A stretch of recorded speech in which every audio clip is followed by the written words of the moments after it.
नित्यानन्दमहं वन्दे कर्णेलम्बितकुण्डलं चैतन्याग्रजरूपेण पवित्रीकृतभूतले आनन्दलीलामयरसविग्रहाय हेमाभदिव्यच्छविसुन्दराय तस्मै महाप्रेमरसप्रदाय श्रीचैतन्यचन्द्राय नमो नमस्ते।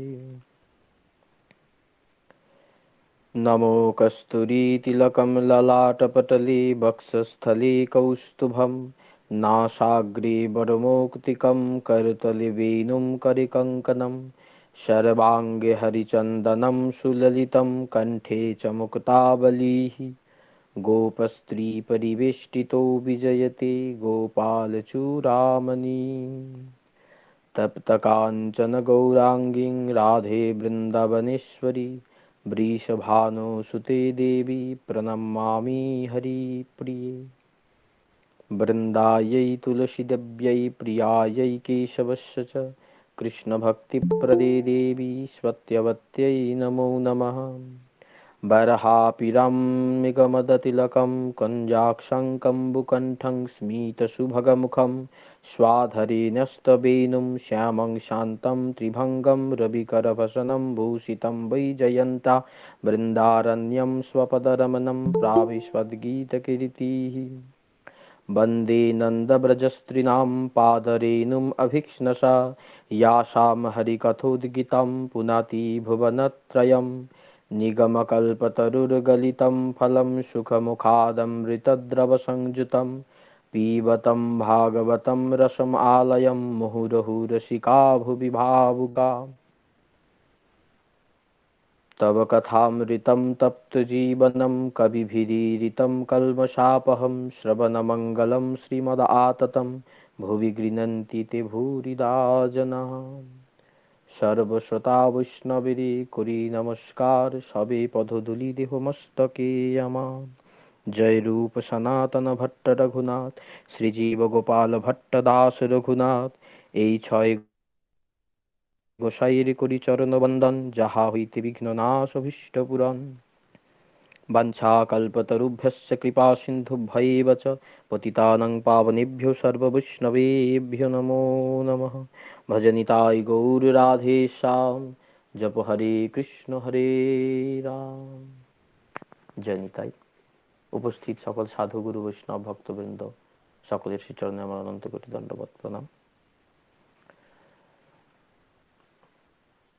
কলিযুগ পাবন অবতার দয়াল ঠাকুর শ্রী শ্রী নিতাই গৌরাঙ্গ ওনাদের অপার করুণায় কৃপায় আজকে আমরা হরিকথা আস্বাদনে রত হয়েছি সকলে। এই হরিকথা একমাত্র সম্ভব সাধুর কৃপায়। সাধু বৈষ্ণবের চরণতলে গেলেই হরিকথা পাওয়া যায়, যেটাকে রসমালয়ম বলেছেন। কপিল ভগবান মাতা দেবহূতিকে বলছেন, শতাং প্রসঙ্গাৎ মম বীর্য সংহৃদৌ ভবন্তি হৃৎকর্ণ রসায়ন কথা। হৃদয় এবং কানের রসপুষ্টি করে এমন কথা কোথায় শুনতে পাবে? তজ্জ সনাদাস হপবর্গ বর্ধবর্তনী শ্রদ্ধা রতির ভক্তি অনুক্রমিষ্মতি। অর্থাৎ ভগবানের চরণে শরণাগত দাস সাধু বৈষ্ণব তাদের কাছে গেলে পাবে।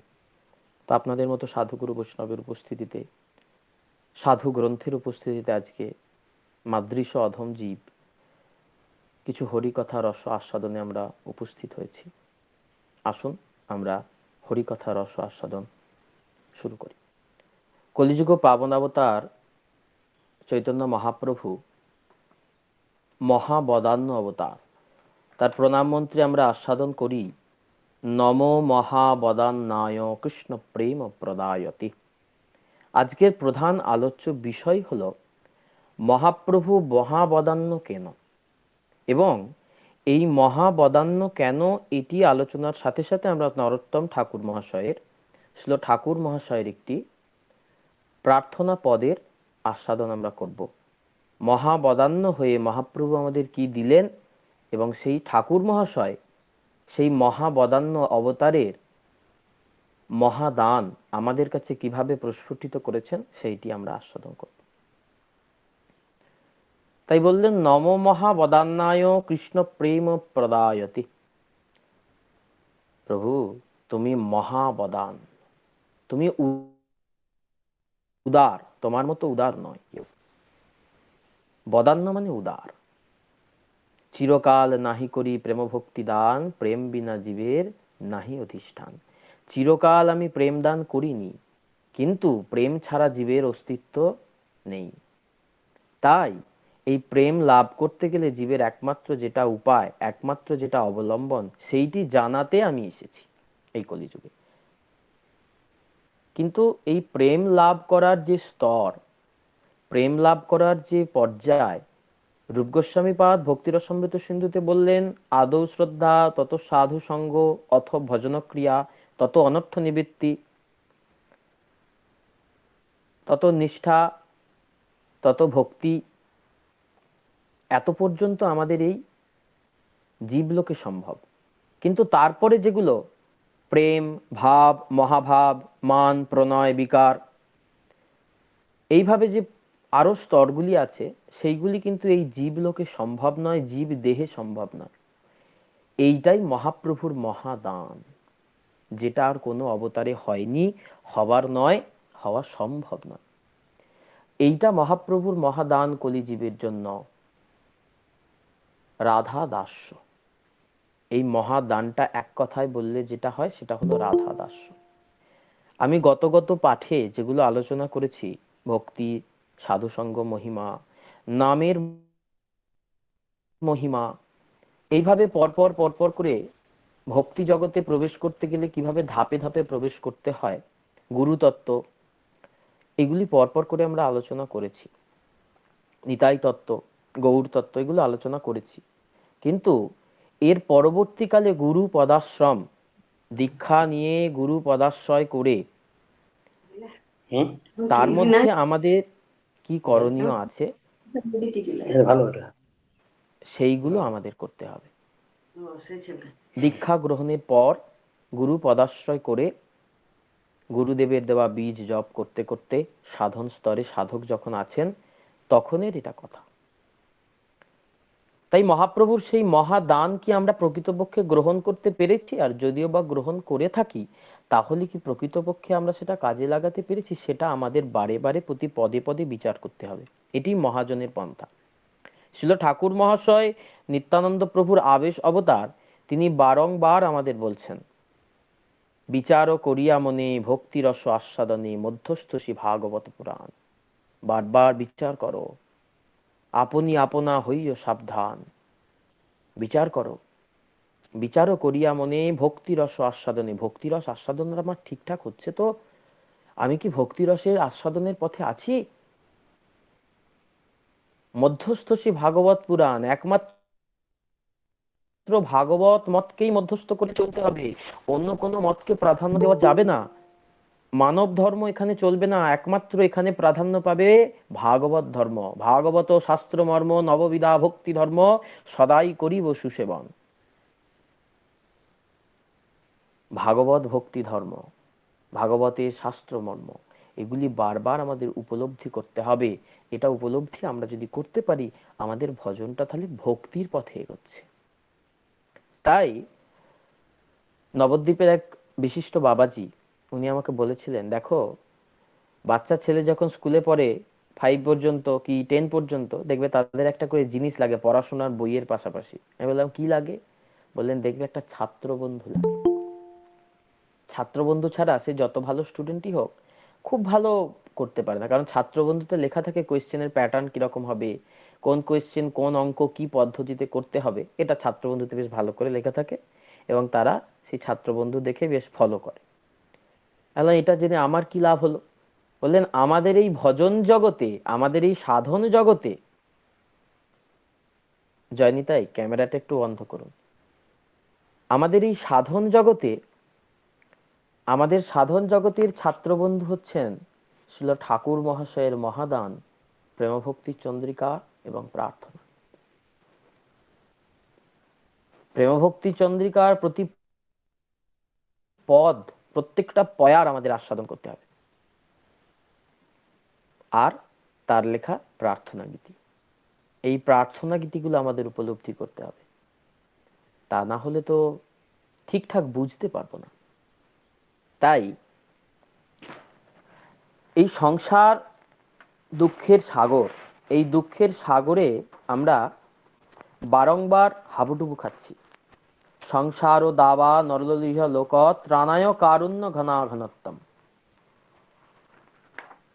প্রাপ্তস্য কল্যাণ গুণার্ণবস্য বন্দে গুরু শ্রী চরণারবিন্দম। সেই গুরু পদাশ্রয় করে আমরা সংসার থেকে পার হওয়ার চেষ্টায় আছি, সকলে আছি।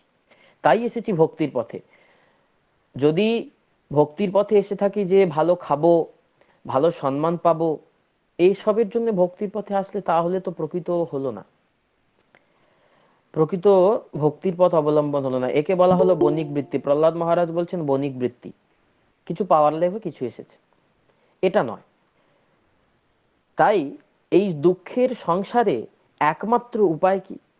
কলিঘোর তিমিরে গরাসল জগজনে ধর্ম করম রহুদূর অসাধনে চিন্তামণি বিধি মিলায়ল আনি আমার গোরা বড় দয়ালু ঠাকুর। আমার গোরা বড় দয়াল ঠাকুর। কেন জানো? কারণ এই যে কলি ঘোর তিমিরে, কলির ঘোর অন্ধকার, চারিদিকে কোথাও ধর্মের লেশ মাত্র নাই, ধর্ম কর্ম রহুদূর। আচ্ছা, ধর্মকর্ম কি হচ্ছে না? এত তো পুজো অর্চনা হচ্ছে, এত যজ্ঞ হচ্ছে, এত ভক্ত, বললে না। ধর্ম সেটাই যেটা মানুষকে মনুষ্যত্বে উন্নীত করে, এটা আগে ধর্ম মানতে হবে। এটা তো হচ্ছে না। তাই বললেন ধর্ম কর্ম রহুদূর অসাধনে চিন্তামণি, যাকে সাধন করে পাওয়া যাবে না, অসাধনে চিন্তামণি বিধি মিলায়ল আনি, সেই অসাধন চিন্তামণি একমাত্র কৃপাতেই সম্ভব। এখানে বিধি বলতে কে বলেছেন? বললেন বিধি বলতে এই যে বিধি মিলায়ল আনি, এটা বিধি মানে ব্রহ্মা নন। বিধি মানে বলছেন যে যার জন্মের সুকৃতি। টিকাকার বলছেন যে যার জন্মের সুকৃতি তার জন্য বিধি। সুকৃতি এবং দুষ্কৃতি অর্থাৎ আমরা গত গত জন্মে যা কুকর্ম যা সুকর্ম করে এসেছি, এই জন্মে আমরা সেরকম সেরকম ফল ভোগ করছি। যে যেমন কর্ম করে কাজ বুঝে তার দেয় বেতন। তাই তারাই হচ্ছেন আমার বিধি, তারাই আমার এই জন্মের বিধান ঠিক করে দিয়েছেন আমার ভালো হবে না খারাপ হবে। তাই আমি যদি ভজন পথে এসেও থাকি, কিঞ্চিত যদি ভজন পথে এসেও থাকি, তাহলে আমার পূর্বজন্মের সুকৃতি, সেই বিধি আমাকে এই পথে এনেছে। তাই বললেন অসাধনে চিন্তামণি বিধি মিলায়ল আনি আমার গোরা বড় দয়ালু ঠাকুর। আমাদের বড় ভাগ্য যে এই গৌরমণ্ডল ভূমিতে আমাদের জন্ম হয়েছে। গৌর অবতারের পর আমাদের জন্ম হয়েছে, গৌর অবতারের আগে আমরা জন্মাইনি, বা যদিও বা জন্মে থাকি তবুও আমরা গৌর অবতারে এসে, গৌর অবতারের পর আমরা জন্মেছি এবং গৌরকে ভজতে পারছি। এটাই আমাদের সব থেকে বড় পাওয়া। গোরা বড় দয়ালু ঠাকুর, আমার গোরা বড় দয়ালু ঠাকুর। এমন দয়াল তো আর পাবে না। কেন পাবে না? কাল কলির কবলে পড়ে মানুষ কি না করছে। এই কলি মহারাজ এতটাই প্রভাব বিস্তার করেছে আমাদের উপর, ওরে বাপরে। বিধি বড় বলবান, না শুনে ধর্ম জ্ঞান, সদাই কর্ম পাশে বাঁধে। না দেখি তারণ লেশ, যত দেখি সব ক্লেশ, তরাইয়া লহ নিজ পাশ। আমি পার হওয়ার কোনো রাস্তা দেখছি না, আমাকে পার করে তোমার চরণে নাও। কলির কিরকম স্বরূপ একটু বলে নি। কলির কিরকম স্বরূপ বললেন, অধর্ম ঐরাবতে কুমতি রানী সাথে সসৈন্যে সাজিয়াইল। কলি মহারাজ এসেছেন আমাদের কাছে অধর্মের ঐরাবতে কুমতি রানী সাথে, তার রানীর নাম কুমতি, সসৈন্যে সেজে এসেছেন। কাম মেঘ বরিশনে ক্রোধ বজ্র নিক্ষেপণে। কাম ক্রোধ, কাম মেঘ বরিশন হচ্ছে আর ক্রোধ বজ্র নিক্ষেপ করছে। এখানে কামকে মেঘের সাথে, ক্রোধকে বজ্রের সাথে কেন তুলনা করা হলো? বললেন যখনই মনের মধ্যে কাম মেঘ সঞ্চার হয়, তখনই সেই কাম মেঘে কি হয়? জিহ্বা লালায়িত হয়। এই জন্য বললেন কাম মেঘ। আর ক্রোধ হচ্ছে বজ্র। কেন? ক্রোধ বজ্রের মতো, ক্রোধ যদি কারোর মাথায় চেপে যায় বজ্র সম হয়ে যায়। লোভ মোহ শিলাঘাতে মাৎসর্যাদি খরা বাতে। লোভ মোহ শিলাঘাতে, নিরন্তর পাথর পড়ছে। কিসের? লোভ মোহ।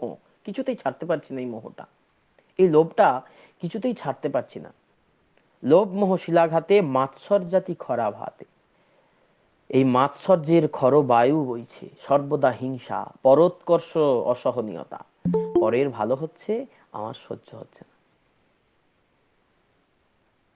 ধৈর্য ধর্ম উড়ে নিরন্তর, সব ধৈর্য ধর্ম উড়ে চলে যাচ্ছে আমাদের স্বভাব থেকে।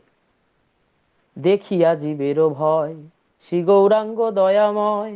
আর দেখে, এই জীবের ভয় দেখে আমার গৌর দয়াময় উপায় চিন্তিলা মনে মনে। মনে মনে উপায় চিন্তা করলো, এহেন কলি জীবকে উদ্ধার কি করে করা যাবে, যারা কাম ক্রোধ লোভ মোহ মদ মাৎসর্যকে জয় করতে পারছে না, আষ্টে পৃষ্ঠে বেঁধে ফেলেছে। কাম ক্রোধ লোভ মোহ মদ অভিমান সহ তারা আপন আপন স্থানে টানে। তখন কি করলেন? ভক্তি ভাব সারত সার, নিজে করি অঙ্গীকার, ভক্তিগিরি করিলা ধারণ। ওই যে যখন বৃন্দাবনে ইন্দ্রের প্রকোপে কি হচ্ছিল, ঘন বর্ষণ হচ্ছিল, তখন গোবিন্দ কি করেছিল? গিরি ধারণ করেছিল, গোবর্ধন গিরি। আজকে এই কলির প্রকোপে, কলির ঝঞ্ঝাবাতে, কলির বরিশনে আমার মহাপ্রভু ভক্তিগিরি ধারণ করলেন। ভক্তিগিরি করিলা ধারণ। তাহারও আশ্রয়ে লোক পাশরিল দুঃখ শোক, কলির ভয় সকলি খণ্ডিল। তার আশ্রয়ে যারাই আমার গৌরচরণে গেছে, যারাই আমার গৌরচরণে আশ্রয় নিয়েছে, তাদের সব দুঃখ চলে গেছে। ওই রূপ যে দেখেছে সেই মজেছে, তার চরণে বিকায়েছে, মন প্রাণ সব হারিয়ে ফেলেছে। দেখো রে দেখো রে ভাই, আমার গৌর সুন্দর, কি সুন্দর! অমৃত মথিয়া কেবা নবনী তুলিল গো, কিভাবে গড়িল আমার গোরা দেহ। কলি মহারাজ বললেন, এখন সবাই যদি গৌরচরণে আশ্রয় নেয়, তাহলে আমার কারবার চলবে কি করে? কলি তখন ভয়ে ভয়ে মহাপ্রভুর কাছে এসে শরণ নিয়েছেন। অপরাধ ক্ষমাইয়া কলি কহে কিছু দিন হইয়া। অপরাধ ক্ষমা করো প্রভু। কলি গলবস্ন গললগ্ন কৃতবাসে এসে মহাপ্রভুর কাছে প্রার্থনা করছেন। প্রভু যত জীব তোমারই আশ্রয়, যত জীব প্রভু সবই তো তোমার আশ্রয়, তাহলে আমি কাকে ধরবো? তখন মহাপ্রভু বললেন, শোনো কলি, তুমি কাউকে ধরবে না। যারা আমার আশ্রয় নেবে কাউকে ধরবে না। যে বা তব গুণ গায় তারে মোর নাহি ধায়। শোনো মহাপ্রভু, যে তোমার গৌর নাম বলবে, যে তোমার গৌর গুণ গাইবে, আমি তাকে ধাইব না, আমি তার কাছে যাব না। এই সত্য করিলাম নিশ্চয়, এটা আমি তোমার কাছে প্রতিজ্ঞা করলাম।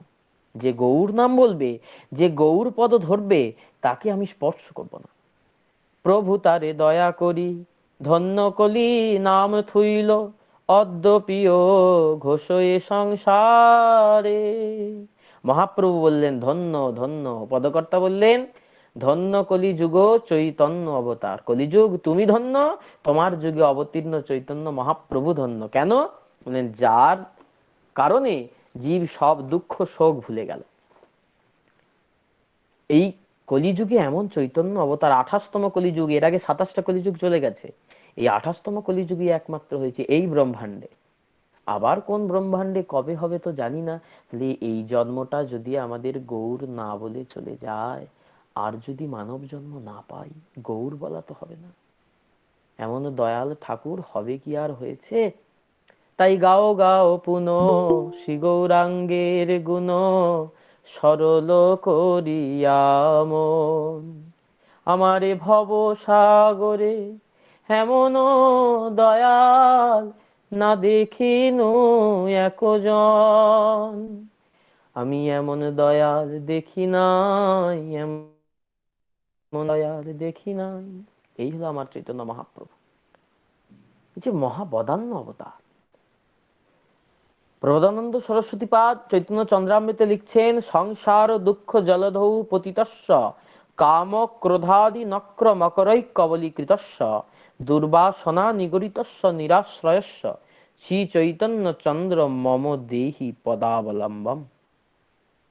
হে চৈতন্য চন্দ্র, দুর্বাসনার শৃঙ্খলে আবদ্ধ হয়ে আছি, দুর্বাসনার করাঘাতে নিরন্তর মাথা ফেটে যাচ্ছে। চিতা দহতি নির্জীবম সজীবম দজ্জতে মায়া। আমরা সবাই ভাবি মরার পর পুড়ে যাব, কিন্তু সারা জীবন যে চিতা চিন্তা বিন্দুমতি, ওই যে চিন্তার আগুন আমাদেরকে সতত পুড়িয়ে মারছে। সকালবেলা ঘুম থেকে ওঠা থেকে শুরু করে পরের দিন রাত্রি ঘুমাতে যাওয়া পর্যন্ত যে একটা আগুন নিরন্তর জ্বলিয়ে মারছে, চিন্তা। চিন্তা, যে যেখানে আছে তার সেইখানের চিন্তা। নিরন্তর চিন্তার আগুনে যে আমরা ক্লিষ্ট হয়ে বসে আছি, এর থেকে উপায় কি? তার মধ্যে আবার এই সংসার সাগর, কাম ক্রোধ রূপী মকর কুমির আমায় কবলিত করে নিরন্তর আঘাত করছে। নিরাশ্রয়স্য চৈতন্য চন্দ্র, আমার তো আর কোনো আশ্রয় নেই গৌর। তোমার চরণ ছাড়া আমার তো কোনো আশ্রয় নাই। তুমি ছাড়া আমাকে, তুমি যদি চরণের স্থান না দাও, তুমি ছাড়া আমার আর কে আছে? বধু তোমারও চরণে আমারও পরাণে বাঁধিলাম প্রেমের ফাঁসি। এক মন হইয়া সব সমর্পিয়া নিশ্চয় হইলাম দাসী। গৌর, দেহি পদাবলম্বম, তোমার চরণ ছাড়া আমাকে করো না। এই সংসার রূপী দাবানলে পড়ে ত্রাহিমাম ত্রাহিমাম ত্রাহিমাম, রক্ষা করো, আমি পাচ্ছি না। আমি নিজে চেষ্টা করলাম কাম ক্রোধ লোভ মোহ মদ মাৎসর্য থেকে দূরে থাকতে, অনেক চেষ্টা করেছি জানো প্রভু, অনেক চেষ্টা করেছি। যেখান থেকে কামের উৎপত্তি হয়, কামনা বাসনার উৎপত্তি হয়, সেখান থেকে সরে এসেছি। যেখান থেকে ক্রোধের উৎপত্তি হয়, সেখান থেকে সরে এসেছি। যেখানে লোভের উৎপত্তি হয়, সেখান থেকে সরে এসেছি। মোহ মদ মাৎসর্য সব থেকে সরে এসে নিজে একা হয়ে গেছি, নিরন্তর সাধন করছি, কিন্তু জানো নিজে চেষ্টা করেও পারলাম না কাম ক্রোধ লোভ মোহ থেকে জয় করতে। এখন তুমি ছাড়া আমার উপায় নেই। উদ্ধার করিয়া লহ দীনবন্ধু, তোমার আপন চরণ নয়, তোমার আপন চরণ তলে আমাকে উদ্ধার করে নাও। আমি যদি তোমার হাতটা ধরতে চাই, ঝড়ের একটা আঘাতে হয়তো আমি হাত ছেড়ে দিয়ে দূরে চলে যেতে পারি, কিন্তু গৌর তুমি আমার হাতটা ধরো। আমি তোমার হাত ধরতে পারবো না। আমি চেষ্টা করেছি কিন্তু পারিনি। এখন এখন নিরাশ্রয় শ্রী চৈতন্য চন্দ্র নিরন্তর আমাকে রোগরে মারছে এই দুর্বাসনার শিকল, তুমি আমার হাতটা ধরো গৌর। শ্রী চৈতন্য চন্দ্র দেহি পদাবলম্বম। গৌর তখন আমাদের কৃপা করে বললেন, কৃষ্ণ প্রেম প্রদায়তে। এই সংসার রূপী সমুদ্র থেকে, সংসারের তাপ থেকে একমাত্র মুক্তি দিতে পারে কৃষ্ণ প্রেম রূপী বরফ। এই কৃষ্ণ প্রেম রূপী বরফই একমাত্র মুক্তি দিতে পারে, এছাড়া উপায় নেই। কিন্তু প্রভু কৃষ্ণ প্রেম পাবো কি করে? বিধি বড় বলবান, না শুনে ধর্ম জ্ঞান, সদাই করম পাশে বাঁধে, না দেখি তারণ লেশ, যত দেখি সব ক্লেশ, অনাথ কাতরে তেই কাঁদে। তখন মহাপ্রভু বললেন, এই প্রেম পেতে গেলে তোমাকে ধর্ম আচরণ করতে হবে। কি ধর্ম আচরণ করব প্রভু?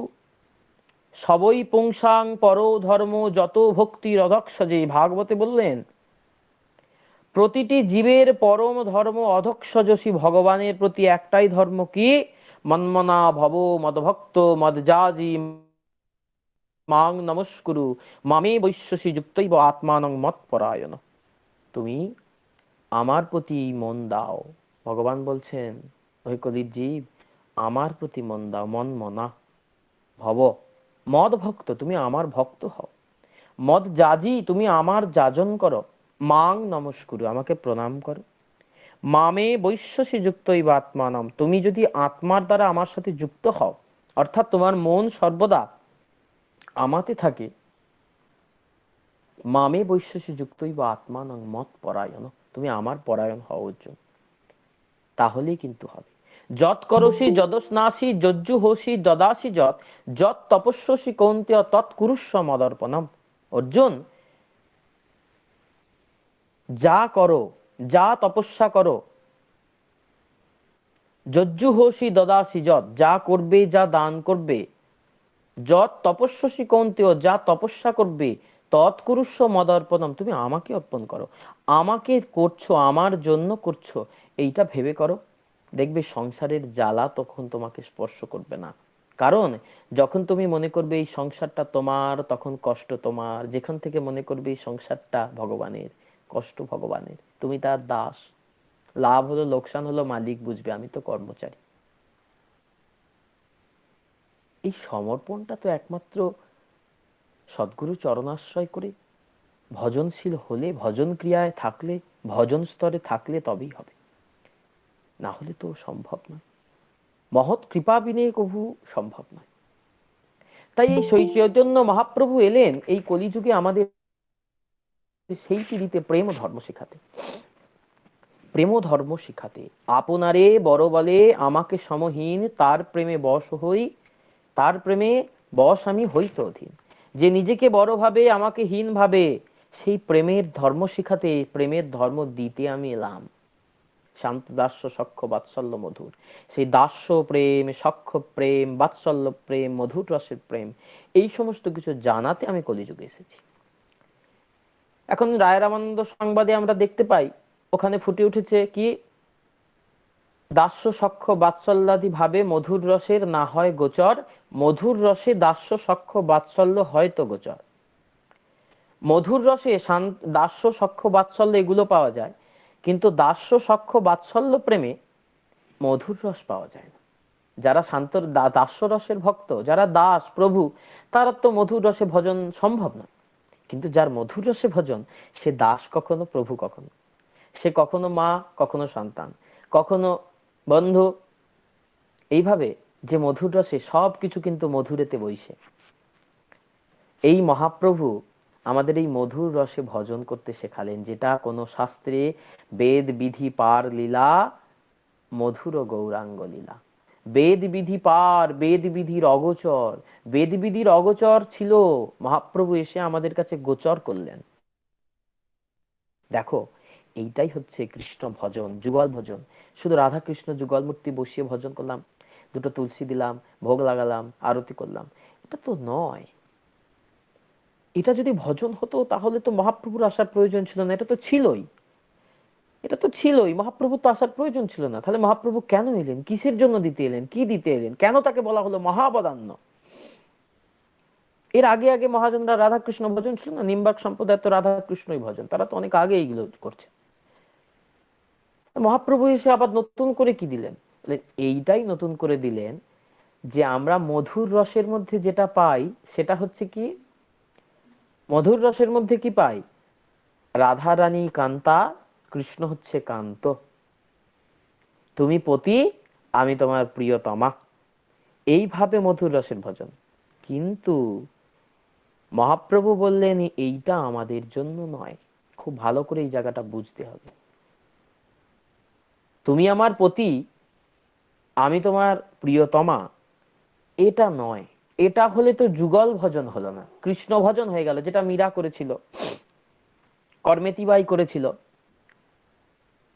রুক্মিণী সত্যভামার যে ভজন, এটা তো শুধু কৃষ্ণ ভজন, কিন্তু ব্রজের ভজন তো এটা নয়। অকৈতব কৃষ্ণ প্রেম যেন জম্বু নদহেম, সেই প্রেম নির্লোকে না হয়, যদি হয় যোগ, না হয় বিয়োগ, বিয়োগ হইলে কভু না জি হয়। কৃষ্ণ প্রেম আস্বাদন যেন তপ্ত ইক্ষু চর্বণ, মুখ জলে না যায় তেজন। তাহলে এইরকম কৃষ্ণ প্রেম তো এটা নয়। সে আকুল করা, নিসম্য গীতম তদনঙ্গ বর্ধনম, রাসে যখন নিসম্য গীত, সেই বাঁশি বেজে উঠলো, তদনঙ্গ বর্ধনম, অঙ্গ পুলকিত হচ্ছে ব্রজগোপীদের, প্রেম পুলকিত হচ্ছে, প্রেম গলে পড়ছে। টিকাকার বলছেন এমন ভাবটা ব্রজগোপীদের, যেন মনে হচ্ছে প্রেমটা গা দিয়ে গলে পড়ছে। তদ অনঙ্গ, অনঙ্গ মানে প্রেম, তদ অনঙ্গ বর্ধনম, উপচে পড়ছে যেটাকে বলে। ব্রজস্বানা কৃষ্ণ গৃহীত মানসা, সেই ব্রজগোপীগণ ছুটছেন কৃষ্ণের কাছে। এই রকম প্রেমটা তো রুক্মিণী সত্যভামার ছিল না। কৃষ্ণ সুখৈক তাৎপর্য, এটাই হলো প্রকৃত কৃষ্ণ প্রেম, যেটা কৃষ্ণের সুখবিধানই করে, অন্য কোনো কিছুর প্রত্যাশা করে না। এটাই হচ্ছে আমাদের কৃষ্ণ ভজন, মহাপ্রভুর দেওয়া ভজন। মহাপ্রভু বললেন, দেখো, যদি কৃষ্ণকে শুধু ভালোবাসবে তাহলে কৃষ্ণকে নাও পেতে পারো। কৃষ্ণকে যদি ভালোবাসবে বা পেতে অনেক সময় লেগে যাবে। ওই যে উদাহরণ দিই না, বাছুর যদি কাছে থাকে গাইকে খুঁজতে হয় না, গাই চলে আসছে। তাই জন্য রাধারানীর চরণের দাসী যদি হও, নিত্য নিরন্তর তুমি যুগল ভজন করতে পারবে, আস্বাদন করতে পারবে। আমরা কি বলি, মোর মনে এই অভিলাষ, বিলাস কুঞ্জে দিও বাস, নয়নে হেরিব সদা যুগল রূপ রাশি। মনে বলি একরকম, মুখে আর মনে ভাবি আর একরকম। আমি রাধারানী সখী, এটা তো ভজন নয়, মহাপ্রভুর দেওয়া ভজন তো এটা নয়। সখী ভাবে তো মহাপ্রভুর দেওয়ার ভজন এটা নয়।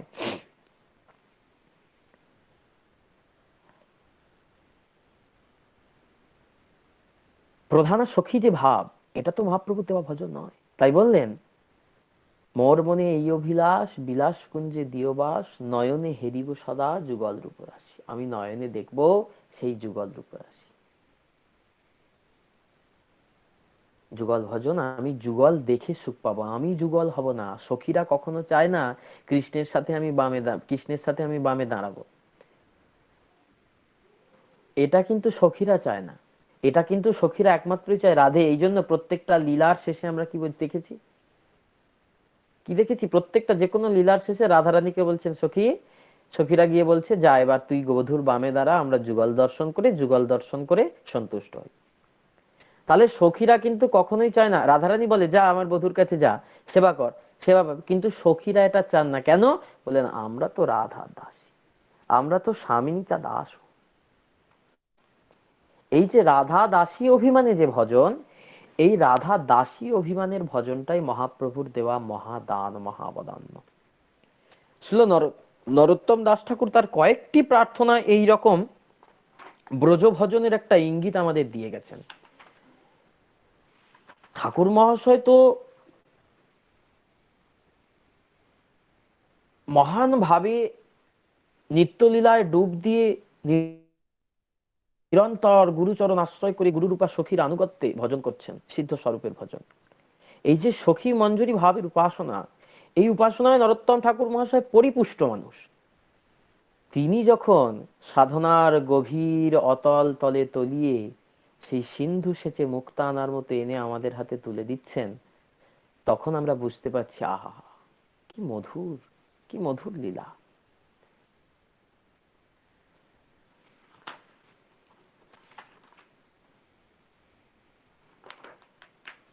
ছিল ঠাকুর মহাশয়ের প্রত্যেকটা প্রার্থনার পদে বারবার প্রকাশিত হয়েছে, কবে আমাকে রাধা দাসী করবে, কবে আমি রাধা দাসী হব। কুসুমিত বৃন্দাবনে নাচত শিখিগণে, পিককুল ভ্রমর ঝঙ্কারে। কবে আমি হব, হায় হায় হায়, কবে যাব সেই বৃন্দাবনে আমি গোপ রমা হয়ে। এই কৃপা করো মরে। এটাই তো আমাদের ভজন। গুরুদেব যে সিদ্ধ স্বরূপ দিয়েছেন, সেই মঞ্জরি ভাব, সেই মঞ্জরি স্বরূপ নিরন্তর সতত চিন্তা করতে করতে, মনন করতে করতে যুগল সেবা করব। এটাই হলো মঞ্জরি উপাসনা।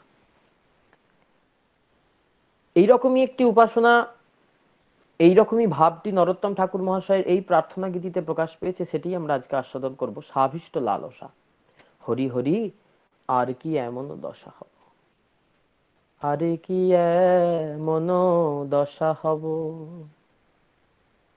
কবে বিষ ভানুপুরে আমি আহিরি গো পেরো ঘরে, আমি তনয়া হইয়া জনমিব। এই যে সিদ্ধ স্বরূপে ভজন করছি, ভজন করতে করতে আদৌ শ্রদ্ধা, তত সাধু সঙ্গ, অথ ভজন ক্রিয়া, তত অনর্থ নিবৃত্তি, তত নিষ্ঠা, তত ভক্তি, এইভাবে অনুরাগ, এইভাবে বাড়তে বাড়তে ভক্তি পর্যন্ত স্তর এই জাগতিক জগতে। তাহলে এই জাগতিক জগতে যখন সাধকের ভক্তির চরম স্তরে পৌঁছে গেছে, সাধককে এই জগতে রাখা যাবে কি করে? কারণ যার মনে তীব্র কৃষ্ণ ভক্তি এসেছে, সে তো থাকতে পারবে না, বেঁচে থেকে না মরা সমান, বেঁচে থেকে মরার সমান। নিরন্তর হা কৃষ্ণ হা কৃষ্ণ হা কৃষ্ণ, কোথায় কৃষ্ণ কোথায় কৃষ্ণ। যেরকম মহাপ্রভুর হয়েছিল, মহাপ্রভু গদাধরের পাদপদ্ম দর্শন করে গয়া থেকে ফিরেছেন, গয়া থেকে ফিরে এসেই শিবাস অঙ্গনে ঢুকেছেন, আর শিবাস পণ্ডিত কীর্তন করছেন কৃষ্ণ নাম। কৃষ্ণ নামটা শুনি শিবাস পণ্ডিতের দুয়ারে গড়াগড়ি দিচ্ছেন আর গো গো করছেন, মুখ দিয়ে ফেনা বয়ে যাচ্ছে। সবাই ভাবলো মহাপ্রভুর কি রোগ হলো, কি ব্যাধি হলো। শিবাস পণ্ডিত পায়ের কাছে কান্না করে বলছে, হাত জোর করে চোখের জলে ভেসে বলছে, প্রভু তোমার এই ব্যাধি আমায় আমায় দিও, আমি জন্মে জন্মে যেন এই ব্যাধি পাই। তোমার এমন ব্যাধি আমায় আমায় দিও, প্রভু তোমার এমন ব্যাধি, হে কৃষ্ণ অনুরাগ ব্যাধি, তুমি জনম জনম আমায় দিও। কৃষ্ণ অনুরাগের ব্যাধি তুমি জনম জনম আমাকে দিও প্রভু। মহাপ্রভু গড়াগড়ি যাচ্ছেন কৃষ্ণ প্রেমে। যার এইরকম কৃষ্ণ প্রেম হয়েছে, তাকে তুই জগতে রাখা সম্ভব নয়। তাকে কি করবে তখন ভগবান? বললেন তখন তার এই লীলা এখানে সমাপ্ত, নিত্য লীলায় চলে যাবেন। তখন আর এই প্রাকৃত জড় দেহে, এই ত্রিতাপ দগ্ধ দেহে আর লীলা আস্বাদন হবে না। তখন কোথায় যাবে? গুরুরূপা সখীর আনুগত্যে, সিদ্ধ স্বরূপে সিদ্ধ দেহে ভগবানের সেই বৃন্দাবনের যোগপীঠে উপস্থিত হবে। যোগপীঠটা কিরকম? বৃন্দাবন রম্য স্থান, দিব্য চিন্তামণি ধাম, আর রতন মন্দির মনোহর। বৃন্দাবন রম্য স্থান, দিব্য চিন্তামণি ধাম, রতন মন্দির মনোহর। বৃন্দাবনের সেই রম্য স্থান যেখানে রাধাকৃষ্ণ বিলাস করছেন, দিব্য চিন্তামণি ধাম, সেই চিন্তামণি ধাম যেখানে চিন্তা করলেই সব পাওয়া যায়, রত্ন মন্দির মনোহর, সেই রত্ন মন্দির অতি মনোহর। সেই বৃন্দাবন যোগপীঠের বর্ণনা করছেন ঠাকুর মহাশয় আরেকটি প্রার্থনা পদে। আবৃত কালিন্দীনিরে রাজয় হংস কেলি করে। চারিদিকে আবৃত কালিন্দী, কালিন্দীর জল চারিদিকে আবৃত যোগপীঠটা। বৃন্দাবন এটা দিব্য বৃন্দাবন, নিত্য বৃন্দাবন। এক বৃন্দাবন তো আমরা দর্শন করতে যাই, কিন্তু সাধক নিত্য যে বৃন্দাবন স্মরণ করবেন, সেই বৃন্দাবনের বর্ণনা করছেন। আবৃত কালিন্দিনীরে রাজহংস কেলি করে, তাহে শোভে কনক কমল। সোনার পদ্ম ফুল প্রস্ফুটিত হয়েছে এখানে, সোনার কমলটা কি? আর রাজহংস কেলি করে কি বলছেন? বললেন আবৃত কালিন্দী নীরে রাজহংস হলেন কে? রাজহংস হলেন আমার গোবিন্দ। আর কনক কমল কারা? বলেন গোপীগণ। এই গোপীগণের মাঝে আমার কৃষ্ণ ঘুরছেন রাজহংস কেলি করে। তার মধ্যে হেমপীঠ অষ্ট দলে বেষ্টিত, আরে অষ্ট দলে প্রধানা নায়িকা। তার মধ্যে হেমপীঠ, হেমপীঠ মানে কি? সোনার বেদী। তার মধ্যে হেমপীঠ অষ্ট দলে বেষ্টিত, অর্থাৎ একটা পদ্ম ফুলকে যদি চিন্তা করি, সেই পদ্ম ফুলের মধ্যে যে হলুদ রঙের কোরকটা থাকে ওটাকে বলছে সোনার বেদী। আর তার চারদিকে আটখানা পাপড়ি আছে, অষ্ট দলে বেষ্টিত। তার মধ্যে রত্নাসনে বসিয়াছেন দুই জনে, আর শ্যাম সঙ্গে সুন্দরী রাধিকা। সেই যে রত্নবেদী, সেই যে হেমপীঠ, সোনার সিংহাসন, সেই সোনার বেদির ওপর আমার বসে আছেন শ্যাম সনে সুন্দরী রাধিকা। কি সুন্দর অরূপ লাবণ্য রাশি, অমিয়া পরিছে খসি, হাস্য পরিহাস সম্ভাষণে, হাস্য পরিহাস সম্ভাষণে। এইভাবে সেই হেমপীঠের ওপর আমার যুগল বসে আছেন। তার চারিদিকে যে আটটা দল পদ্ম ফুলের পাপড়ি আছে, 8টা পাপড়িতে অষ্টপ্রধানা নায়িকা, 8জন প্রধান নায়িকা, ললিতা, বিশাখা, চিত্রা, চম্পকলতা, ইন্দুরেখা, তুঙ্গবিদ্যা, সুদেবী, রঙ্গদেবী। এইভাবে 8জন প্রধান সখী আছেন। সেই 8টি দলের বাইরে চিন্তা করুন, বৃন্দাবন কি সুন্দর, কুসুমিত বৃন্দাবন, শুভ্র, শ্বেত শুভ্র সাদা। সেই শ্বেত শুভ্র বৃন্দাবনে 8টা প্রধান সাদা, একদম ধবধবে সাদা কমলের দল, পদ্ম ফুলের সাদা সাদা পাপড়ির উপরে দাঁড়িয়ে আছেন 8জন প্রধান নায়িকা, ললিতা, বিশাখা, চিত্রা আদি সখীগণ। সেই 8টা পাপড়ির বাইরে আরো সুন্দর ছোট ছোট কয়েকটি পাপড়ি আছে 8টা, তার মধ্যে আছেন 8জন যুথেশ্বরী মঞ্জুরি সখী। রূপমঞ্জরি, গুণমঞ্জরি, লবঙ্গ মঞ্জরি, কুসুম মঞ্জরি, অনঙ্গ মঞ্জরি, এইভাবে 8জন মঞ্জরি আছেন। এই 8জন মঞ্জরি এই 8জন সখীর আনুগত্যে বসে বসে ভজন করছেন, রাধা গোবিন্দের সেবা করছেন।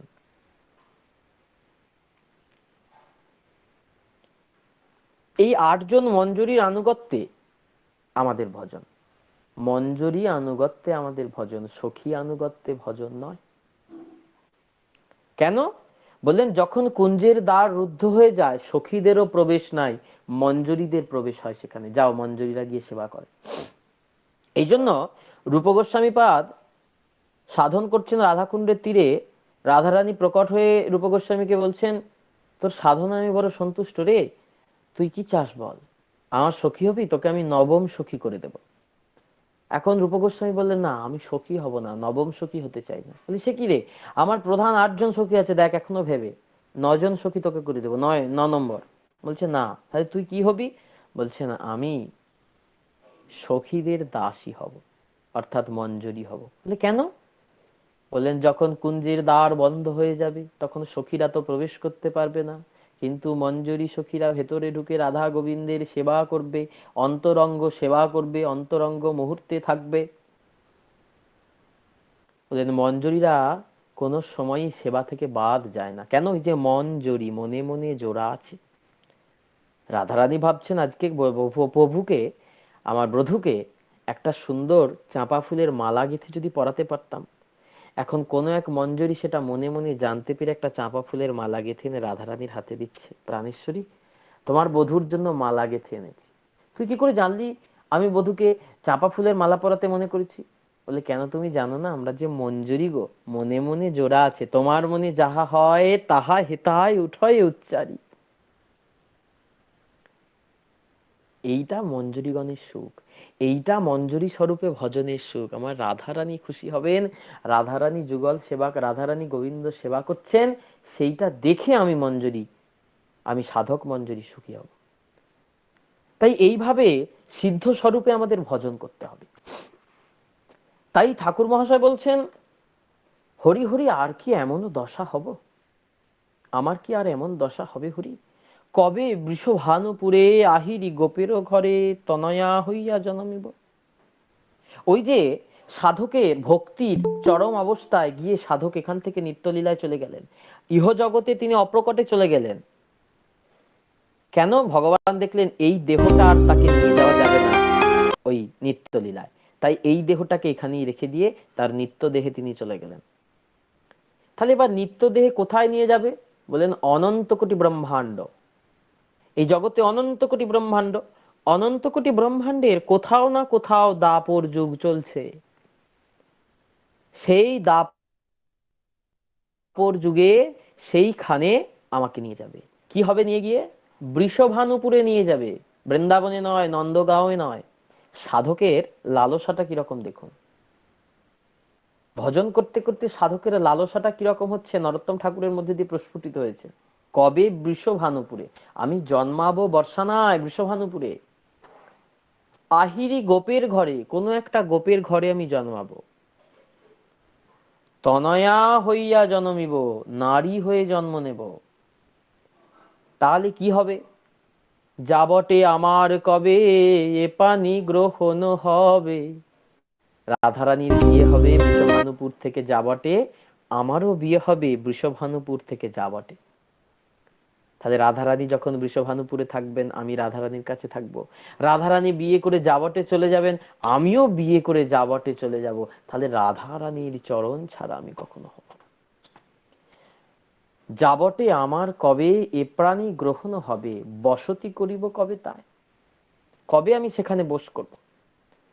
সখীর পরম শ্রেষ্ঠ যে তাহার হয় পৃষ্ঠ। সখীদের মধ্যে পরম প্রিয় সখীকে বললেন ললিতা সখী। হ্যাঁ, ললিতা সখী পরম প্রিয়। সেই ললিতা সখী তিনি কি করবেন, তার পৃষ্ঠকে, ললিতা সখীর পরম প্রিয়কে বললেন ললিতা সখীর পরম প্রিয় হলেন রূপ মঞ্জরী, যিনি আমাদের গৌর লীলায় রূপ গোস্বামী পাদ। তাহলে সেই ললিতা সখীর পরম প্রিয় রূপ মঞ্জরী, সেই রূপমঞ্জরীর হাতে সাধক মঞ্জরীকে সমর্পণ করবেন কে, বললেন শ্রী গুরু রূপা সখী। এখন সাধক মঞ্জরী, যিনি সাধক, যে মঞ্জরী স্বরূপে উপাসনা করছেন, তিনি তখন কি করবেন, রূপমঞ্জরীর পাদপদ্ম সেবায় নিয়োজিত হবেন। তাই বললেন সেবন করিব তার পায়। সখীদের মধ্যে যিনি শ্রেষ্ঠ তার চরণ সেবা করব। এখন সখীদের মধ্যে যিনি শ্রেষ্ঠ তার চরণ সেবা করতে করতে কি হবে, বলেন পাড়ায় যে দাদা আছে পাটি, ওই দাদার পিছু পিছু থাকলে, ওই দাদাকে একটু তেল মারলে, ওই দাদার বাড়ির বাজারটা করে দিলে, ওই দাদাকে একটু মোটরসাইকেলে করে পঞ্চায়েতে পৌঁছে দিয়ে এলে, আস্তে আস্তে কি হবে, দাদা আমাকে পার্টির দলে ঢুকিয়ে নেবে। পার্টির দলে ঢুকিয়ে নিলে তারপর আস্তে আস্তে আস্তে আস্তে আমি উঁচু দলে যাব। ঠিক এইখানেও এই রকম ব্যাপার। যিনি মুখ্যমন্ত্রীর যিনি প্রিয় আছেন, অর্থাৎ এমএলএ যে প্রিয় আছে আমার পাড়ার দাদা, তার কাছে যদি ধরে থাকি আমি এমএলএ এর কাছে পৌঁছাতে পারবো। এই অভিলাষ নিয়ে আমার পাড়ার এক ছেলে সে কি করেছে, ওই পাড়ার দাদার পিছু পিছু ঘুরে তার সেবা করে। ঠিক তেমনি সাধক মঞ্জরী সেই সখী মঞ্জরীর কাছে গিয়ে তার চরণ সেবা করবে, সেবন করিব তার পায়। এবং সেবা করতে করতে কি করবে, তাকে বিভিন্ন রকম শেখাবে, এইভাবে যুগল সেবা করতে হয়, এইভাবে যুগলকে সুখ দিতে হয়। আস্তে আস্তে সাধক মঞ্জরীর হাতে খড়ি হবে সেই রূপ মঞ্জরীর হাতে, সমর্পণ করবেন এবং যুগলের সেবার বিপাটি নানান পরিপাটি শিক্ষা করবেন সেখানে। এইভাবে শিক্ষা করতে করতে যেদিন রূপমঞ্জরী তাকে মনে করবেন, সবাইকে যেতে হবে রূপমঞ্জরীর কাছে, না হলে সেবা শেখাবে না কেউ, উনি একমাত্র টিচার নিত্যলীলা। তাই উনি যখন মনে করবেন যে আমি সাধক মঞ্জরী সেবার জন্য, যুগল সেবার উপযুক্ত, তখন তিনি আমাকে কি করবেন, সর্বপ্রকার যোগ্য বলে মনে করে যুগলের সেবায় নিযুক্ত করবেন। তাই বললেন তেহ কৃপাবান হইয়া রাতুল চরণে লইয়া আমারে করিবে সমর্পণ। তিনি কৃপাবান হয়ে, কৃপা করে, তার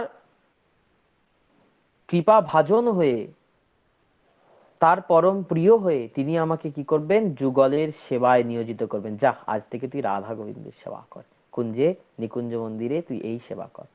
আমাকে কোনো একটা সেবার দায়িত্ব দিয়ে দিল, সেই সেবার দায়িত্ব নিয়ে রাতুল চরণে লইয়া আমারে করিবে সমর্পণ, যুগল চরণে আমাকে সমর্পণ করবেন। সফল হইবে দশা, পুরিবে মনের আশা, সেবিদ হার যুগল চরণ। এতদিনে আমার কি হবে, সফল হইবে দশায়, জীবন আমার সফল হবে। পুরিবে মনের আশা, যে আশা নিয়ে ভজন পথে এসেছি, যে আশা নিয়ে গুরুচরণ আশ্রয় করেছি, যে আশা নিয়ে শরীরকে এত কষ্ট দিয়ে সাধন পথে অগ্রসর হয়েছি, সেই যুগল চরণ, আমি ওই চরণের অভিলাষী, যুগল চরণ সেবা করব। রাধা কৃষ্ণ প্রাণমোর যুগল কিশোর, জীবনে মরণে গতি আর নাহি মোর। কালিন্দির কুলে কেলি কদম্বের বন, রতন মন্দির পরে বসাব দুজন। শ্যাম গৌরী অঙ্গে দিব চুয়া চন্দনের গন্ধ, আমি চামর ঢুলাব কবে হেরব মুখ চন্দ্র। কবে আমি সেই মুখচন্দ্র দর্শন করব? ওই যুগল রূপ নীতি নীতি যুগল রূপ দর্শন করব।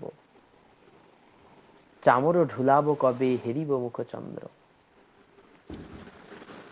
ললিতা বিশাখায় আদি যত সখী বৃন্দে আজ্ঞায় করিব সেবা চরণ আরবিন্দে। অর্থাৎ ললিতা বিশাখা আদি সখীগণ আমাকে আজ্ঞা করবেন এই সেবা করো, তখন আমি এই যুগলের সেবায় প্রবৃত্ত হব, সেই যুগল সেবায় প্রবেশ করব, ধন্যাতি ধন্য হব। তাহলে সাধক মঞ্জুরিকে যদি ললিতা আদি সখীগণ, রূপমঞ্জুরি আদি মঞ্জুরিগণ যদি আমাকে সেবা অর্পণ না করেন, আমাকে যদি অনুমতি না দেন, আমি মাথা কুড়ে ফেললেও কিন্তু আমি যুগল সেবা করতে পারবো না। মহাপ্রভু এই মহাদানটা আমাদের দিলেন। আনুগত্যই সার, আনুগত্য ছাড়া হবে না। এ রাজ্যেও আনুগত্য চাই, গুরু আনুগত্য। ও রাজ্যে গিয়ে তো ভরপুর আনুগত্য, আনুগত্য ছাড়া কিচ্ছু হবে না।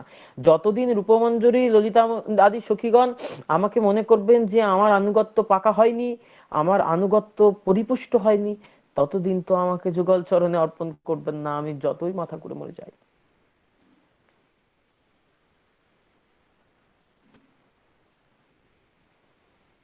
যুগল সেবায় নিয়োজিত করার এই যে অদম্য প্রয়াস কলির জীবকে, কারণ এইটাই সব থেকে সহজতর পথ। ধ্যানে পারবে না, যোগে পারবে না, তপস্যায় পারবে না, যজ্ঞে পারবে না, কিছুতেই পারবে না কলির জীব। কারণ কলিযুগে কোনোটাই শুদ্ধ নয়, সবই অশুদ্ধ হয়ে গেছে, সব এঁটো হয়ে গেছে। একমাত্র এঁটো হয়নি কেবল ব্রহ্ম। ঠাকুর বলেছেন, ঠাকুর রামকৃষ্ণদেব বলছেন, একমাত্র এঁটো হয়নি কেবল ব্রহ্ম। আর পরব্রহ্ম শ্রীকৃষ্ণ যুগল স্বরূপ, তাকে আজ পর্যন্ত কেউ এঁটো করতে পারেনি, ভোগ করতে পারেনি। তাই সাধক মঞ্জুরির সর্বদা অভিপ্সা থাকবে, রাধা রানী সখীগণের দাসী অভিমান নিয়ে যুগল চরণ ভোগ করব, যুগল সেবা ভোগ করব, যুগল লীলা ভোগ করব। সেই রূপমঞ্জুরির করুণায় সাধক যুগল সেবা লাভে ধন্য হবেন, সৌভাগ্য লাভ হবে। বৃন্দাবনে দুইজন, চতুর্দিকে সখীগণ, আমি সেবন করিব অবশেষে। বৃন্দাবনে দুইজন, চতুর্দিকে সখীগণ, ওই যে মাঝে বসে আছে শ্যাম সঙ্গে প্রধান নায়িকা, ওই রাধা কৃষ্ণ যুগল স্বরূপের ঘিরে ঘিরে যে সখীগণ আছেন, চতুর্দিকে সখীগণ, আমি সেইখানে গিয়ে সেবা করব। জানো, আমাদের জাগতিক জগতে আমাদের ইচ্ছা থাকে না, অমুক কলেজে পড়বো, অমুক কোম্পানিতে চাকরি করব, অমুক ডিপার্টমেন্টে কাজ করব। ঠিক তেমনি যিনি সাধক মঞ্জুরি, তারও ইচ্ছা থাকবেন, আমি নিত্যলীলায় এই সেবা করব, এই জায়গায় গিয়ে এই করব, সেবন করিব অবশেষে। সখীগণ চারি ভিতে, আহা নানা যন্ত্র লইয়া হাতে, দেখিব মনের অভিলাষে। সখীগণ চারি ভিতে নানা যন্ত্র লইয়া হাতে, চারিদিকে সখীগণ নানা যন্ত্র নিয়ে কি করবে? কেহ নাচে, কেহ গায়, কেহ উচ্চ স্বরে বাজায়। কেউ নাচছে, কেউ গাইছে, কেউ আবার উচ্চ করে বাজাচ্ছে। নানা যন্ত্র লইয়া হাতে তারা সেবা করছেন, আর আমি সেটা দূর থেকে দেখবো, দেখিব মনের অভিলাষ।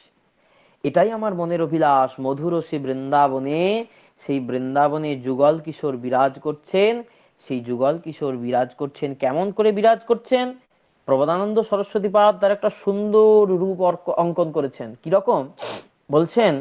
অঙ্গে হঙ্গে অনন্ত পারা, কিরদতি মধুরাশ্চর্য লাবণ্য বন্যা, গৌর শ্যামাভিরামা স্মর বিকৃতি চমৎকার কোটিশ্চ বিভ্রত, নিত্য আশ্চর্যং কিশোরদ্বয়মুরু পুলকং, যদ্রস্যাবিষ্টমুচ্চৈ কুঞ্জে কুঞ্জে বিহারী, স্মর হৃদয় সদা শ্রীল বৃন্দাবনম তৎ। যার গৌর শ্যামকান্তি অতি নয়নাভিরাম, সেই ব্রজগোপীদের গায়ের বর্ণ তপ্ত কাঞ্চন গৌরাঙ্গী, সব তপ্ত কাঞ্চন, তপ্ত সোনার ন্যায়। হেমমণি আভরণ, সেই হেমমণির আভরণ, যারা প্রতি অঙ্গে মধুরাশ্চর্য লাবণ্য বন্যা ঢেউ বইয়ে দিচ্ছেন বৃন্দাবনে, যেন মনে হচ্ছে সোনা গলে গলে পড়ছে। অমৃত ঝরে ঝরে পড়ছে, অমিয়া পড়িছে খসি, নিধনি অপরূপ রাস বিহার। কি সুন্দর সেই বৃন্দাবনের রাসবিলাস, রসবিলাস। স্থির ও বিজুরি সনে চঞ্চল জলধর রসবরী ক্ষয়ে অনিবার। রসের বন্যা বয়ে যাচ্ছে, ঘন ঘন বরিশন হচ্ছে, রসবরী ক্ষয়ে অনিবার। অপরূপ রাসবিহার। স্থির বিজুরি, বিদ্যুৎ স্থির আর মেঘ চঞ্চল, স্থির ও বিজুরি সনে চঞ্চল জলধর রসবরী ক্ষয়ে অনিবার। কত কত চাঁদ ও তিমির পর বিলসই, তিমিরহু কত কত চাঁদে, তিমিরহু কত কত চাঁদে, কনকলতায় তমা আলোহ কত কত, দুহু দুহু তনু তনু বাঁধে, দুহু দুহু তনু তনু বাঁধে। কত কত চাঁদ ও তিমির পর বিলসই। আকাশে একটা চাঁদ ওঠে, আজকে মনে হচ্ছে আকাশে যেন কত চাঁদ উঠেছে। কেন? ওই যে এক গোপী অ্যাকশন, এক হতে বহু হয়েছেন কৃষ্ণ। বৃন্দাবনে সাধক মঞ্জুরি রাস রস আস্বাদন করছেন, সর্বোচ্চ লীলা, সর্বোত্তম লীলা রাস ভোগ করছেন নিত্যলীলায় প্রবেশ করে। কত কত চাঁদ ও তিমির পর বিলসই, তিমিরহি কত কত চাঁদে, কনক লতায় তমালহু কত কত। ওই কনকলতা গাছ, তমালের গাছকে, তমাল গাছ তো কালো আর কনকলতা হচ্ছে একদম সোনার বর্ণ, জড়িয়ে বের করলে কেমন হয়, খুব সুন্দর দেখতে লাগে, কালোর উপর একদম ঝকঝক করে। সেই রকম আজকে গোবিন্দ আমার শ্যামবর্ণ, নবজলধর বর্ণ, তাকে ঘিরে ঘিরে আমার ব্রজরমাগণ, ব্রজরমণীগণ ঘিরে ঘিরে আছেন, রাস নৃত্য করছেন। তাই বললেন কনকলতায় তমালহু কত কত, দুহু দুহু তনু তনু বাঁধে, কত কত পদুমিনী পঞ্চম গাবত, মধুকর ধরু শ্রুতি ভাস, মধুকর মেলি কত পদমিনী গাবত, মুগধল গোবিন্দ দাস।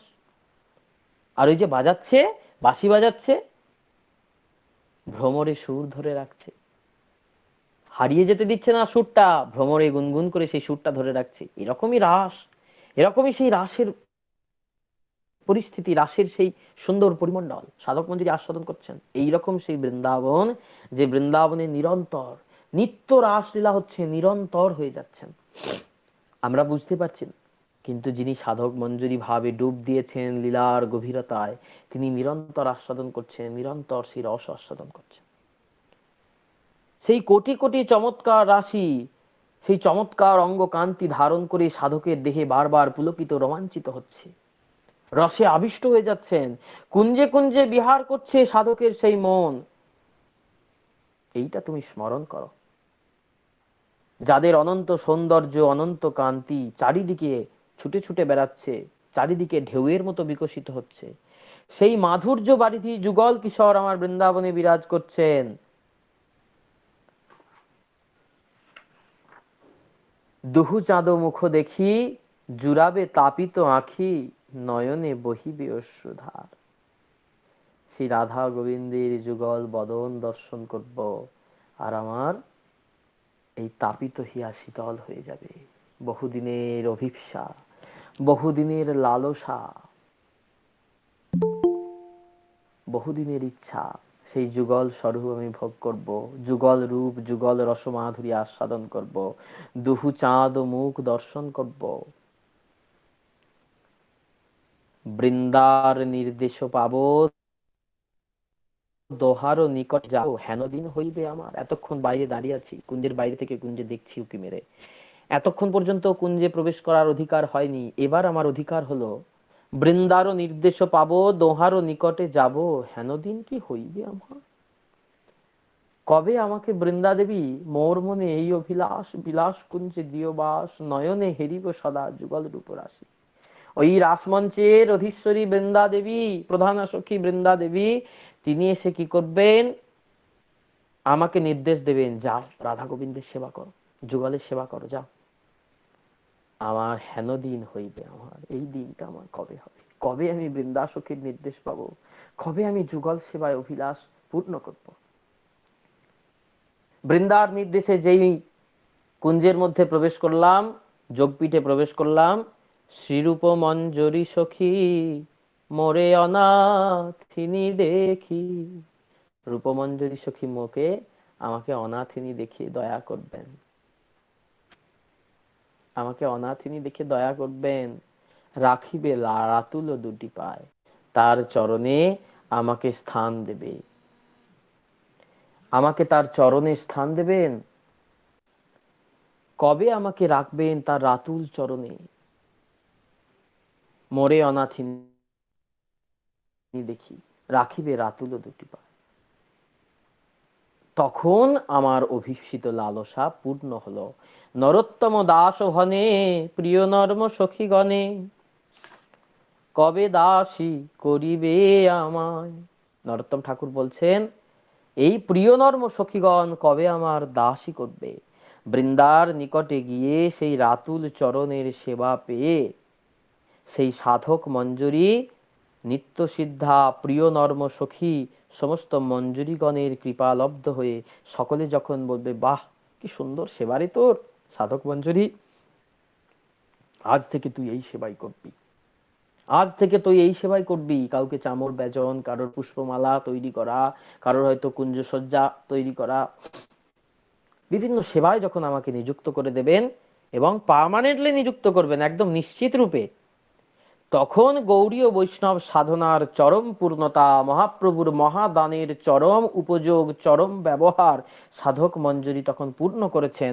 শিল ঠাকুর মহাশয় তার এই প্রার্থনাতেই বললেন, গৌড়ীয় বৈষ্ণবের সারাটা জীবন এই আকাঙ্ক্ষায় ভরা থাকবে, হরি হরি আর কবে এমন দশা হব। এই প্রার্থনা করেছেন শিল ঠাকুর মহাশয় তার অন্তরের আরতি দিয়ে। কারণ এই ছাড়া তো আমার আর উপায় নাই, ওই যুগল চরণ পাওয়া তো যাবে না। সাধন বিনা সাধ্য বস্তু সিদ্ধ কভু নয়। আমি যদি সাধন না করি তো পাবো না। আর যুগল চরণ তো অনেক দূরের পথ, অনেক দূরের রাস্তা। তার আগে তো আমাকে ভজন করতে হবে। নিজ মনে সিদ্ধ দেহ করিয়া ধারণ, অবশ্য করিবে রাধা কৃষ্ণের সেবন। নিজ মনে সিদ্ধ দেহ ধারণ করে গুরুর আনুগত্যে থেকে, গুরুর পরামর্শ নিয়ে গুরুদেবের দেওয়া দেখানো পথে চলতে হবে। এটা ছাড়া তো উপায় নেই। এ রাজ্যে যেমন গুরুর আনুগত্য না হলে কিচ্ছু হবে না, ওই রাজ্যে গিয়েও তেমন রূপমঞ্জুরি আদি সখীগণের আনুগত্য ছাড়া আমার তো যুগল চরণে লাভই হবে না, প্রবেশই করতে পারবো না আমি। আহ, মহাপ্রভু কি সুন্দর দান দিয়ে গেল, জীবনটা শুধু শুধু চলে যাচ্ছে। কাম ক্রোধ লোভ মোহের লালসায় পড়ে নিরন্তর লাঠি ঝাঁটা খাচ্ছি, খেতে খেতে খেতে খেতে কি ভালো লাগছে, এই করতে করতেই জ্বলছে, জীবনটা চলে যাক এইভাবে।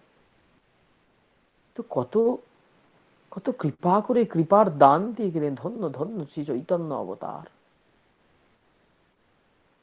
নমো মহাবদান। উদ্ধবজি মহারাজ এই জন্য বলেছেন, বন্দে নন্দ ব্রজস্ত্রীনাম পাদ রেণুম অভিঘ্নস। ও ব্রজ রমাগণ, ও নন্দ বাবা, ব্রজ স্ত্রীগণ, তোমাদের চরণ ধুলো আমার মাথায় দাও। কেন?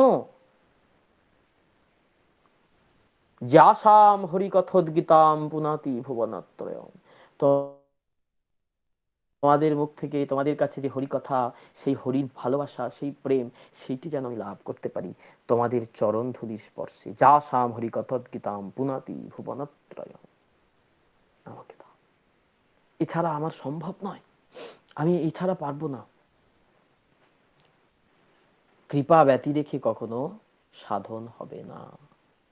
সাধকের সাধন চেষ্টা দেখে কৃপা করবেন। কারণ ওই যে রূপমঞ্জুরির কাছে আমরা যাব, আর তার আনুগত্যে গিয়ে কি করব? তার সেবা করব, তার সঙ্গে যুগলের সেবার শিক্ষা লাভ করব। তিনি আমার উৎকণ্ঠা দেখবেন, তিনি আমার আগ্রহ দেখবেন, দেখে আমাকে দেবেন। তাই সাধন ব্যতি রেখে কৃপা নয়, সাধন করেই তবে কৃপা। এটি আমাদের মহাপ্রভুর মহাদান, রাধা দাস্য। আমি কৃষ্ণকে পাবো এটা নয়, কৃষ্ণ আমার প্রাণনাথ এটা নয়, কৃষ্ণ আমার প্রাণেশ্বরীর প্রাণনাথ, এটা হবে আমার ভাব। গৌড়ীয় বৈষ্ণবদের এটাই হবে ভাব, কৃষ্ণ আমার প্রাণনাথ নয়, আমার পরম প্রিয়তমা স্বামিনীর প্রাণনাথ। সেই স্বামিনীর সাথে আমার রাধা শ্যামকে এক আসনে বসিয়ে আমি সেই যুগল মাধুরী আস্বাদন করব। এটাই হলো আমার লালসা, এটাই আমার ভজনের পূর্ণতা, এটাই আমার শ্রী গুরুদেবের দেওয়া মহাদান, চৈতন্য মহাপ্রভুর দেওয়া মহাদান, নিত্যানন্দ প্রভুর করুণার অবদান, এটি আমাদের ধারণ করতে হবে। এতৎ ব্যতীত আমাদের আর উপায় নাই। আজকে আমরা এই পর্যন্তই আস্বাদন করলি। আবার গুরু বৈষ্ণবের কৃপা হলে আবার কখনো আরেকটি প্রার্থনার গীতি নিয়ে আপনাদের কাছে আস্বাদন করব। জয় নিতাই, জয় গৌর, সকলের সুচরণে দণ্ডবত। জয়